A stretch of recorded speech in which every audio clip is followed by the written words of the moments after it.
Yousri Nasrallah sur Pure Channel, merci beaucoup monsieur de venir nous voir. C'est un plaisir. Pour nous parler du film 18 jours qui a été projeté hier à Cannes, un film bouleversant sur les événements de la révolution égyptienne. Bouleversant mais pas uniquement, c'est aussi un film drôle parfois, avec beaucoup de douceur, avec beaucoup de force collective. Ma première question, c'est de savoir comment vous avez réussi à faire ce projet tous ensemble et qui vous a réunis, si quelqu'un vous a réunis. L'idée est partie le 29 janvier. C'est Marwan Hamid qui l'a eu. On était sur la place Tahrir. Ce qui nous a réunis, c'est l'événement, quoi. On y était tous. Oui, on y était tous. Comédiens et tout le monde, techniciens, tout le monde était là, quoi, du cinéma. Mais c'est Marwan Hamid qui a eu l'idée en me disant, mais écoute, si on faisait quelque chose de complètement fou, si on faisait 10 films qu'on mettrait sur YouTube, comme ça, viral, j'ai dit documentaire, non, des fictions, quoi. On parle à nos amis et on essaye de monter ça, quoi. Et ce qui m'a emballé, c'est que personne de nous ne savait que ça allait finir par la chute de Moubarak, c'est-à-dire que ça aurait pu très mal finir. Mais ce qui était intéressant, c'est en voyant cette autre Égypte-là, cette alternative, et qu'elle pouvait exister, qu'il y avait la possibilité de démocratie, que tous ces trucs qui semblaient insurmontables étaient surmontés. Chrétiens, musulmans, riches, pauvres, tout le monde était là, sur hommes, femmes, voilés, pas voilés, étaient là sur la place Tahrir. Je me suis dit, mais ça serait très intéressant de les fixer, et de fixer l'émotion qu'il y a derrière. Dans des films, et ça servira de référence aux Égyptiens un jour, à qui on redira peut-être que c'est pas possible, et ils verront que ça a été possible.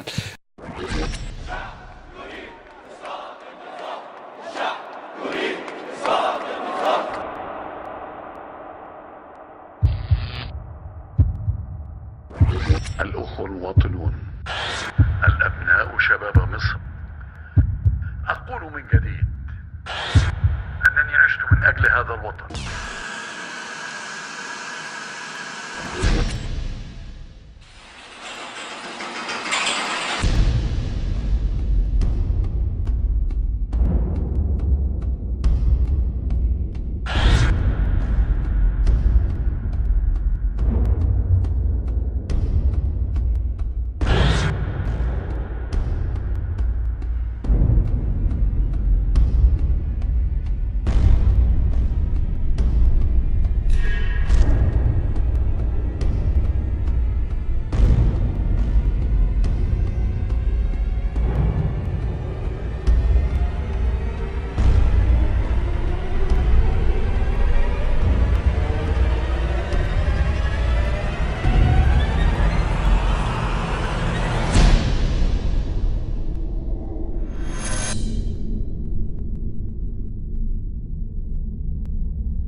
Il y a une image très belle qui a été utilisée, c'est celle de l'élastique qui était tiré et qui tout d'un coup a lâché. Est-ce que vous avez eu la sensation, tous les réalisateurs, parce qu'il faut bien dire que dans le film c'est un travail collectif, choral, vous êtes 8 réalisateurs, il y a 10 réalisateurs, 10 courts-métrages. Est-ce que vous avez eu la sensation, tous à un moment, que l'élastique était tendu et qu'il fallait mettre en fiction, justement c'est ça que je trouve très intéressant, c'est que vous le mettez en fiction, tous ces sentiments dont on vient de parler. Oui. L'image de l'élastique, c'est Ahmed Helmi, le comédien. C'est un grand comique du cinéma, un superstar. Oui. C'est brillant comme vous disiez, c'est brillant comme image. Et je crois qu'il parlait plus de l'Égyptien. On ne sait pas quand est-ce qu'il va craquer.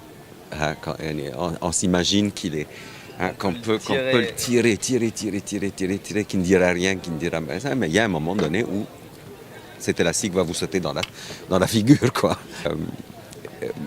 Mais il y a aussi l'image de cette tension. Et je crois qu'elle existe jusqu'à aujourd'hui, même après. Nous, on parle de 18 jours, mais les tensions, la révolution, si j'ose dire, elle continue jusqu'à aujourd'hui en Égypte. Ça a été, la partie la plus facile a été de faire tomber Moubarak. Maintenant qu'il est parti, ça a été le plus facile. Maintenant, il s'agit de construire.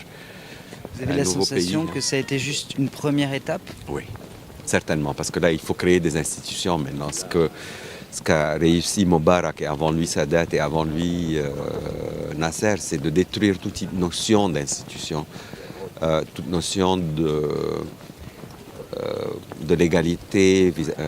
C'est le règne de l'arbitraire, quoi. C'est le règne de uniquement l'autorité du dictateur et de son entourage. Pourtant, dans presque tous les films, au départ, on a l'impression que les personnages ont peur de perdre cette autorité un peu paternaliste, ont peur de l'inconnu. Souvent, les films commencent comme ça, par une peur de perdre le peu qu'ils avaient et ce qui était établi. Oui, mais ça a été un sentiment très dominant, même pour ceux qui ont décidé de descendre le 25. C'était à la fois, il y avait cette peur et il y avait aussi le sentiment que ça ne pouvait pas continuer comme ça. Et que dans mon film, je parle de cet élan irrépressible, quoi.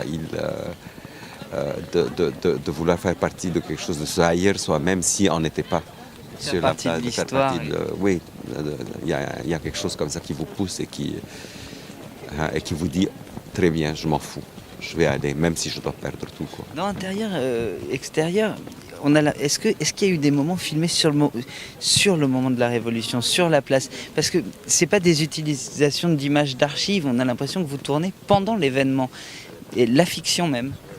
Oui, c'est-à-dire que tout ce que vous voyez comme image sur la place Tahrir, j'ai tourné avec une toute petite caméra Sony TX7 qui fait des images AVC HD, qui sont des images de haute définition. C'est une caméra vraiment, elle fait ça, quoi. Toutes les images de Tahrir, c'est moi qui les ai filmées. C'est pas des images d'archives. Et je n'étais pas le seul, tout le monde avait des caméras, tout le monde voulait, avec des caméras portables, des caméras Canon 5D, tout ça. La partie tournée dans l'appartement a été tournée avec une 5D, une Canon 5D. Tous les films ont été tournés avec des petites caméras 5D. Et pendant les événements, oui. Moi j'ai tourné la scène de l'intérieur, enfin, c'est une journée de tournage.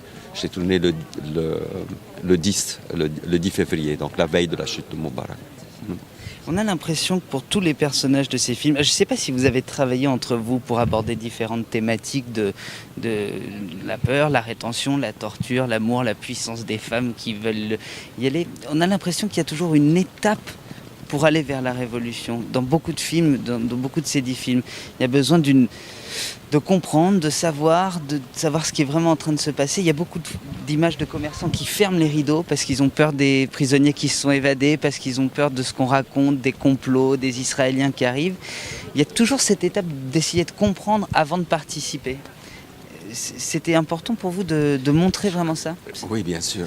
Parce que vous l'avez ressenti vous aussi, non, quand vous l'avez vécu?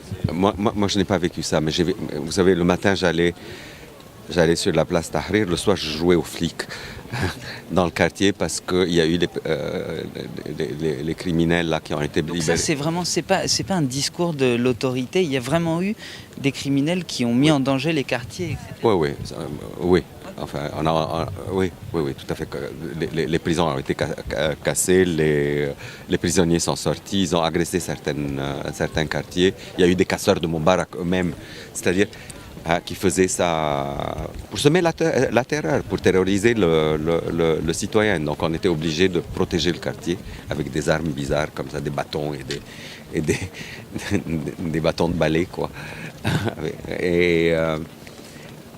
Mais il y avait une désinformation inouïe. C'est-à-dire que Al Jazeera et la BBC étaient traités d'espions et d'agents à la solde des Américains et des sionistes, qu'il ne fallait pas les croire. Et la télévision égyptienne, que tout le monde reçoit, quoi, était braquée sur un pont vide et en disant à tout le monde que tout était calme dans la ville et qu'il y avait quelques manifestants étrangers, pour la plupart des agents du Hamas, des Américains et des Israéliens qui distribuaient des repas Kentucky Fried Chicken. Oui, mais les gens y croyaient, oui, et qui donnaient 100 € à chaque personne qui manifestait sur la rue. Donc tout ça, c'était pas égyptien et que c'était un complot. Et j'avais droit à ce genre de discours le soir quand je rentrais et que je faisais le vigile là dans le quartier et tout ça. J'entendais les gens dire des conneries de ce style. Je dis mais venez, regardez, c'est des Égyptiens. Et c'est au fur et à mesure que les gens... Et puis il y a eu un grand moment de chute quoi, quand Moubarak est sorti dans son premier discours et qu'il a fait son numéro à la Dalida, là je veux mourir sur scène en Égypte, et tout le monde s'est mis à pleurer, mais il a dit qu'il n'allait plus se présenter aux élections. Qu'est-ce que vous voulez de plus? Pourquoi vous ne rentrez pas chez vous? Et des histoires comme ça. Et puis le surlendemain, bataille des chameaux, carnage le soir avec des bombes Molotov et des tirs à feu vif et tout sur les manifestants. Et c'est là où les gens ont réalisé que non, c'était un menteur et que c'était pas possible, inacceptable. Ils sont descendus en masse après ça. Ne loupez pas ce film, 18 jours, donc un film collectif avec 10 réalisateurs, 10 courts-métrages. Il y a de l'humour, il faut le dire, il y a des scènes très drôles de débrouille aussi. Il y a évidemment la violence des faits, de la torture. Il y a l'espoir, le vent de la révolution qui souffle. Il manque qui quelque souffle. chose dans ce film. Qu'est-ce qui manque? Le sexe. Sexe. Est-ce qu'il y a eu les gens qui ont fait l'amour sur la place Tahrir? Je sais pas, la libido était très bizarre. Dans les temps, c'était un moment très bizarre, c'est ça. Oui. Merci beaucoup Yousri d'être venu nous voir. De rien, Merci. je vous en prie.